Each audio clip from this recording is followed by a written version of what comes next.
SSC CGL में एक बहुत ही डिमांडिंग पोस्ट है। इसको हम डिमांडिंग इसीलिए बोल रहे हैं क्योंकि ये हर साल नहीं आता है। लास्ट टाइम ये सीजीएल 2019 में आया था। 19 के बाद ये सीजीएल 2024 में आने वाला है, जिस पोस्ट का नाम है इंस्पेक्टर इन सीबीएन। यहाँ पे आप देख सकते हैं इन सारे टॉपिक पे हम डिस्कस करेंगे आज इस वीडियो में। और इसके अलावा इंस्पेक्टर इन सब इंस्पेक्टर इन सीबीएन जो अगला वीडियो हमारा होगा वो होगा, सारा देख सकते हैं। फिर एलडीसी यूडीसी यानी सीबीएन में जितने भी पोस्ट हैं और उनसे रिलेटेड अगले वीडियो आप देख सकते हैं। तो अगर आप इंस्पेक्टर बनना चाहते हैं सीजीएल 2024 से तो आप इसको देख सकते हैं, अदरवाइज आप चाहे तो स्किप कर सकते हैं। तो सबसे पहले बात करें, ये ग्रुप बी का पोस्ट है। पेन चेंज कर लेते हैं, दोनों रेड रेड है, इसको ग्रीन कर लेते हैं, ठीक है। ये ग्रुप बी का पोस्ट है और नॉन गैजेटेड है। कुछ दिन के बाद गैजेटेड हो जाता है जब आप सुपरिटेंडेंट बन जाते हैं। तो ग्रुप बी का है, ग्रुप सी का नहीं है। तो सबसे इम्पोर्टेंट ये थी। दूसरा ग्रेड पे आपको पता है इंस्पेक्टर का 40 ही होता है, लेकिन सब इंस्पेक्टर का नॉर्मली कितना होता है? सब इंस्पेक्टर का नॉर्मली 4200 होता है, लेकिन जो सीबीएन में सब इंस्पेक्टर है उसका ग्रेड पे कितना है? 2400 है। तो अगर आपको लगता है कि ये सब इंस्पेक्टर का 2400 है तो हो सकता है कि इंस्पेक्टर का 4200 हो या 2800, ऐसा कुछ। तो ऐसा कुछ नहीं है, इंस्पेक्टर का ग्रेड पे है जो 4000 ही है। सैलरी तो आपको पता होगा 4000 पे अप्रोक्स 70 से 75 हज़ार बनता है। अब इसमें भी 3 सिटी होते हैं, एक्स सिटीज़, वाई सिटीज़ और जेड सिटीज़। तो इसका जो ब्रांच है तीनों सिटीज़ में है। एक्स सिटीज़ में आ जाता है जैसे कि दिल्ली में इसका ब्रांच है। वाई सिटीज़ में इसका जैसे इसका हेड क्वार्टर ही ग्वालियर है तो ग्वालियर वाई में आ जाता है। फिर लखनऊ में इसका ब्रांच है। फिर कोटा में है, तो ये वाई सिटी हो गया। और जेड सिटीज़ में राजस्थान में छोटे छोटे बहुत सारे यूनिट हैं, वो सब जेड सिटीज़ में आते हैं। तो एक्स वाई जेड तीनों में है। तो अगर आपको दिल्ली मिल जाता है एक सिटीज़ में तो ये सैलरी आपका बढ़ जाएगा। जेड में आता है तो सैलरी इसका 2-3 हज़ार घट भी सकता है। तो अप्रोक्स बात करें तो 70 हज़ार के आसपास सैलरी है। और सबसे इम्पॉर्टेंट और सबसे अच्छी बात इस पोस्ट का ये है कि इसका कोई भी ब्रांच साउथ में नहीं है। जैसा कि हम बताएं कि सीबीएन के जितने भी ब्रांच है, अभी हम जो भी मेन था मेंशन किए हैं यहाँ, तो इसकी कोई भी ब्रांच इसका साउथ में नहीं है। तो अगर जिसको साउथ जाने से डर लगता है उसके लिए ये पोस्ट बहुत ही अच्छा है। क्यों? क्योंकि सारे पोस्ट इसके नॉर्थ में है। फिर से एक बार हम बता देते हैं कि इसका मेन पोस्ट ये जितने भी सिटीज़ हैं, तो दिल्ली इसका हेड क्वार्टर है, ग्वालियर एमपी में। फिर इसका लखनऊ है, यूपी में 3-4 है। लखनऊ है, बाराबंकी है, लखनऊ बाराबंकी। और यूपी में कहाँ है? यूपी में एक और जगह है, याद नहीं यार। फिर इसके अलावा कोटा है। फिर एमपी में नीमच है। फिर इसके अलावा राजस्थान में बहुत सारे छोटे छोटे यूनिट हैं। तो राजस्थान वालों के लिए तो ये फेवरेट पोस्ट होता है। सीबीएन के जितने भी पोस्ट होते हैं राजस्थान वाले के लिए फेवरेट होता है, क्योंकि उसे होम सिटी या होम स्टेट तो 100% मिल जाता है। साथ ही होम सिटीज़ मिलने का भी चांसेस रहता है, क्योंकि कोटा में बहुत सारे छोटे छोटे इसके ब्रांच हैं। अब बात करें यूनिफॉर्म का, तो इंस्पेक्टर है तो यूनिफॉर्म तो मिलेगा। यूनिफॉर्म है वही जो खाकी होता है, वो यूनिफॉर्म है। कंधे पे 3 स्टार होगा। और ऐसा नहीं है कि केवल 15 अगस्त और 26 जनवरी को ही पहनना है, आप चाहे तो डेली पहन कर भी आ सकते हैं। तो इसमें ऐसा कुछ नहीं है, यूनिफॉर्म पहनना है और डेली पहन कर भी आ सकते हैं। ऐसा कुछ मैंडेटरी नहीं है कि आप सिविल ड्रेस में आइए और केवल 15 अगस्त और 26 जनवरी को ही पहनना है, ऐसा कुछ नहीं है।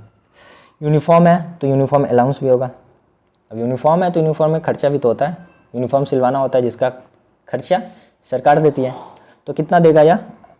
10,000 आपको प्रति वर्ष, यानी साल में 10,000 आपको यूनिफॉर्म के लिए अलाउंस मिलेगा। और सबसे मज़ेदार बात ये है कि यहाँ ऑफिस वर्क और फील्ड वर्क दोनों है।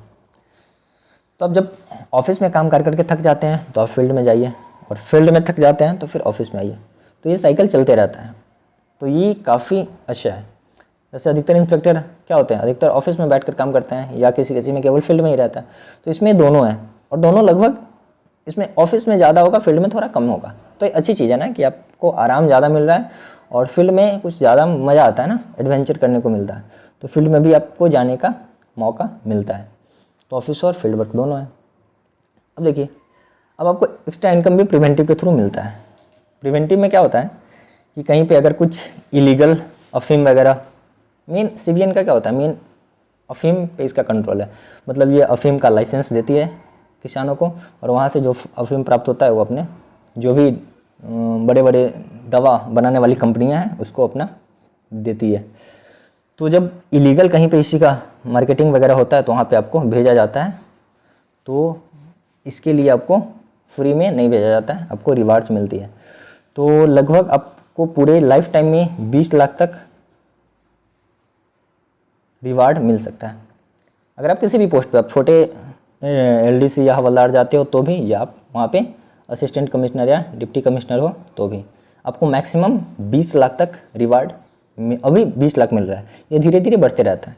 अभी ये 20 लाख है, 20 लाख से किसी को ज़्यादा नहीं मिलेगा, 20 लाख तक आपको रिवार्ड मिल सकता है पूरे सर्विस में। ऐसा नहीं कि एक बार, पूरे सर्विस में इतना, और ये धीरे धीरे बढ़ते रहता है। कुछ दिन, कुछ महीनों या सालों बाद ये 25 हो सकता है, जब रिटायरमेंट पे आए तो 40-50 भी हो सकता है। तो ये धीरे धीरे बढ़ते रहता है, तो आपको रिवार्ड्स मिलती है।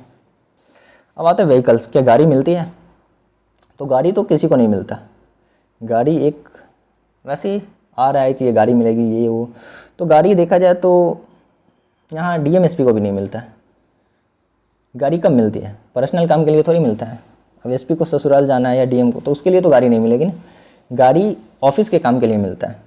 तो ऑफिस के अगर काम से आप कहीं जाती है तो यहाँ भी गाड़ी मिलेगी। गाड़ी मिलती है, क्यों मिलती है?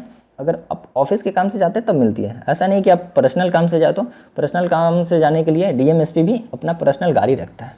जैसे यहाँ भी है, तो सबके पास अपना गाड़ी है।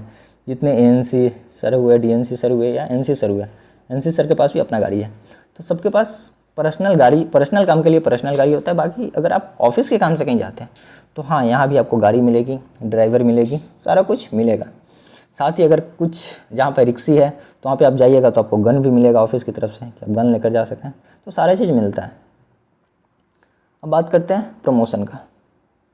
प्रमोशन जैसा हर जगह है वही है। इंस्पेक्टर से आपका सुपरिटेंडेंट, टाइम तो कम ही है। इंस्पेक्टर से सुपरिटेंडेंट बनने के लिए 5 ईयर से चाहिए होता है, लेकिन 5 साल में बनता नहीं है। आपको बनने में 10 से 15 साल भी लग जाएगा। तो कहने को है कि इंस्पेक्टर से सुपरिटेंडेंट आप 5 साल में बन सकते हैं, लेकिन 5 साल में बनता कोई नहीं, आपको 10 से 15 साल लग जाएगा।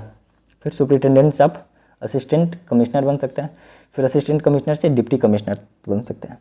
तो आप कम एज में अगर इंस्पेक्टर निकाल लेते हैं 25 से अंदर, तो आप SC DC तक तो ईजिली चले जाइएगा।